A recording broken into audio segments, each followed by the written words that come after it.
मंदिरों में आपने बड़े बड़े घंटे और घंटियां लटके देखा होगा। मंदिर में प्रवेश करने से पहले भक्त पूरी श्रद्धा के साथ इन्हें बजाते हैं। क्या हम जानते हैं कि मंदिर में जाने से पहले घंटे को क्यों बजाया जाता है? घर में या मंदिर में पूजा के दौरान घंटी भी बजाई जाती है। कहते हैं घंटी बजाए बिना आरती पूर्ण नहीं मानी जाती है। शंख, थाली व ताली भी पूजा के दौरान बजाई जाती है। क्या आप जानते हैं कि मंदिर में जाने से पहले घंटा क्यों बजाया जाता है व साथ ही घंटी, शंख, ताली व थाली क्यों बजाई जाती है? इसके पीछे का क्या कारण है?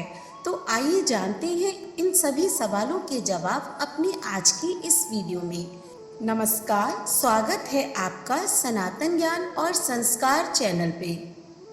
प्राचीन समय से ही देवालयों और मंदिरों के बाहर इन घंटियों को लगाए जाने की शुरुआत हो गई थी। इसके पीछे यह मान्यता है कि जिन स्थानों पर घंटी की आवाज नियमित तौर पर आती रहती है, वहाँ का वातावरण हमेशा सुखद और पवित्र बना रहता है और नकारात्मक या बुरी शक्तियाँ पूरी तरह से निष्क्रिय रहती हैं। मंदिर में प्रवेश करने पर घंटा बजाने से हमारे दिमाग में चल रहे सभी विचार घंटे की आवाज के आगे पूरी तरह से हट जाते हैं और मन पूरे श्रद्धा भाव से प्रभु की भक्ति में लीन हो जाता है। घंटे की आवाज हमारे मन को एकाग्रचित करके भगवान की ओर ले जाती है। घंटा बजाने से जो ध्वनि उत्पन्न होती है वह कई धातुओं के सम्मिश्रण के कारण आती है।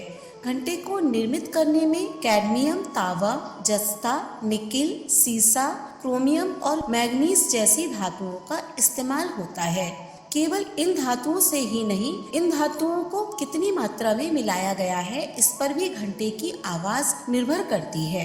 घंटे को इस प्रकार बनाया जाता है कि इसकी आवाज दिमाग के दाएं और बाएं हिस्से को मिलाने का काम करे। घंटे को एक बार बजाने पर उसकी आवाज वातावरण में कम से कम 7 सेकंड तक गूंजती है। धर्म ग्रंथों के अनुसार मंदिर में घंटी बजाने से वहां स्थापित देवी देवताओं की मूर्तियों में चेतना जागृत होती है। कहते हैं इसके बाद प्रभु की पूजा बहुत प्रभावशाली बन जाती है और ईश्वर आपकी प्रार्थना जरूर सुनते हैं। घंटी बजाने का मतलब है ईश्वर के समक्ष आपकी हाजिरी लगाना। धार्मिक मान्यताओं के अनुसार घंटी बजाने से देवी देवता प्रसन्न होते हैं और भक्तों पर अपनी कृपा बरसाते हैं। कहा जाता है कि प्रभु को घंटा, शंख और घड़ियाल आदि की आवाज अति प्रिय है। घंटी को सृष्टि की रचना के समय गूंजने वाली नाद का प्रतीक माना गया है। यही वजह है कि शुभ कार्यों का प्रारंभ घंटी बजाकर किया जाए तो भगवान का आशीर्वाद जरूर मिलता है।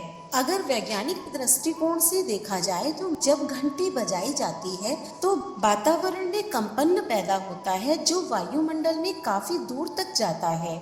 इस कंपन का फायदा यह है कि इसके क्षेत्र में आने वाले सभी कीटाणु व विषाणु आदि नष्ट हो जाते हैं, जिससे आसपास का वातावरण शुद्ध हो जाता है।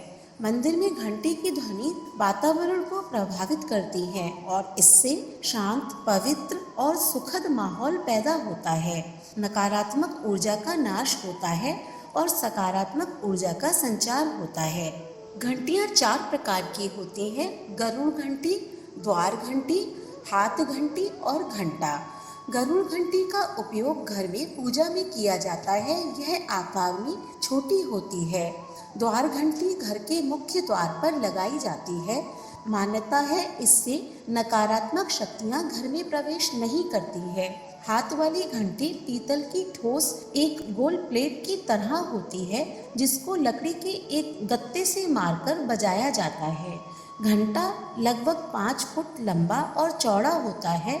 इसे बजाने पर कई किलोमीटर तक इसकी आवाज सुनाई देती है। ताली बजाने का महत्व। श्रीमद्भागवत के अनुसार कीर्तन में ताली की प्रथा भक्त प्रहलाद ने शुरू की थी, क्योंकि जब वे भगवान का भजन करते थे तो जोर जोर से नाम संकीर्तन भी करते थे तथा साथ साथ ताली भी बजाते थे। इसके बाद अन्य लोग भी उनकी तरह करने लगे। सामान्यतः हम किसी भी मंदिर में आरती के समय सभी को ताली बजाते देखते हैं और हम भी ताली बजाना शुरू कर देते हैं। ऐसा करने से हमारे शरीर को कई लाभ प्राप्त होते हैं। संगीत रत्नाकर ग्रंथ के अनुसार ता शब्द शिव के तांडव नृत्य और ला शब्द पार्वती का लास्य स्वरूप है। इससे मिलकर ही ताली बनी है। इसीलिए शिव और शक्ति के मिलाप पर सृजन और सकारात्मक ऊर्जा निकलती है। घंटी, थाली व ताली सकारात्मक ऊर्जा को प्रबल करने के लिए व जागरूक करने के लिए बजाई जाती है। हथेलियों में सभी ग्रह होते हैं। ताली बजाकर सभी ग्रहों की सकारात्मकता ली जाती है। वहीं हिंदू धर्म में बच्चों के जन्म पर थाली बजाई जाती है। ताली बजाने से हमारे हाथों में 29 एक्यूप्रेशर पॉइंट होते हैं। प्रेशर पॉइंट को दबाने से संबंधित अंग तथा रक्त और ऑक्सीजन का संचार अच्छे से होने लगता है।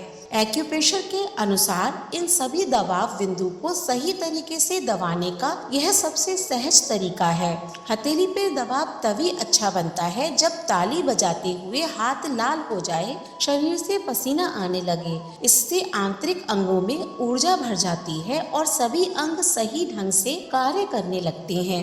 शंख बजाने का महत्व। शास्त्रों में बताया गया है कि समुद्र मंथन से 14 रत्नों की प्राप्ति हुई थी। उनमें से एक शंख भी था। माना जाता है कि शंख से घर में सुख समृद्धि आती है। सांस संबंधी और फेफड़ों से जुड़ी बीमारियों में शंख बजाना बेहद फायदेमंद होता है, क्योंकि शंख बजाने से फेफड़ों की एक्सरसाइज होती है, लेकिन आसपास के क्षेत्र में उत्साह और ऊर्जा बन जाती है, जो किसी भी नेगेटिव एनर्जी या वायरस से लड़ने के लिए हमारे अंदर चेतना जागृत करती है। ऐसी मान्यता है कि शंख की पूजा से मनोकामनाएं पूरी होती हैं।